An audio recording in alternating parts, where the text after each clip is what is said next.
Academic Arts and Presentations, Part 1. Have you ever experienced death by PowerPoint? Have you ever sat through a boring presentation? Have you ever given a boring presentation where you felt like you were killing your audience with boredom?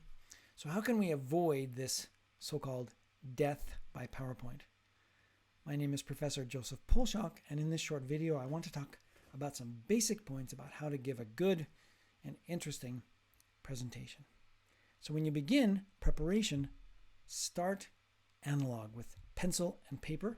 Don't start with software. Many people will start with the software and work with PowerPoint or Keynote, but I suggest, and Gar Reynolds from Presentation Zen suggests, use a pencil, use a big piece of paper. You can use a piece of paper like this, right? Map out a physical picture of your talk. You can use a whiteboard or post-it notes, move them around, get a physical picture of your ideas on paper first before you begin using software. And then, of course, as you prepare, it's important to begin with the end in mind. Begin with the goal.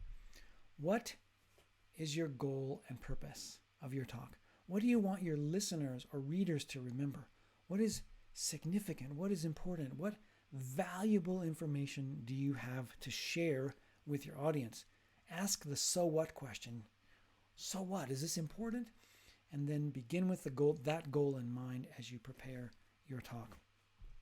It's also important to tell stories because stories are memorable and easy to listen to. So if possible, tell stories where you have a character who faces trouble and tries to get out of it. Of course, the story needs to connect to the main ideas in your talk, right? I can tell you a story about one of my students who started giving a presentation and she faced the whiteboard and talked with her face towards the whiteboard, and everybody was like, "What are you doing?" Right? That's a story, a bad example, a cautionary tale of someone who failed to give a presentation.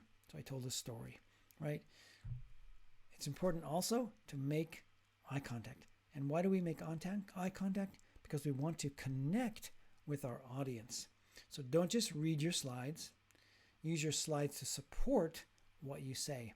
If you read your slides, it looks like you don't know what you want to say. You don't know your information. So use slides to support what you are saying. And use big text and use body language, eye contact, gestures. Listen to the body language of your audience. And maybe if it looks like they don't understand what you're saying, you can adjust and adapt and continue to speak to them as you adjust what you say, watching their body language. So you listen to their body language as you also communicate with body language and eye contact. It's important also to give credit, right? So cite when you quote somebody. Give credit when you summarize someone. So you can use a reference list based on the APA format. That's the American Psychological Association format. It's one format accepted at many schools for showing references. So in this talk, I referenced Gar Reynolds' Presentation Zen. Many of these ideas that I'm sharing come from his book. And the idea of story comes from Jonathan Gottschall, The Storytelling Animal. So make sure that you give credit. And lastly, it's important to practice before you give your talk, right? So practice in front of a mirror, practice in front of a camera, or practice in front of your friends. And as you practice, get feedback and then improve and then go give your real live talk. So practice is very important before you give your talk.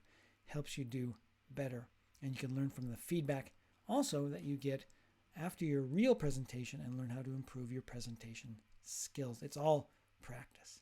So those are some short but helpful points I hope to help us improve our academic arts for presentation skills. Thank you for listening.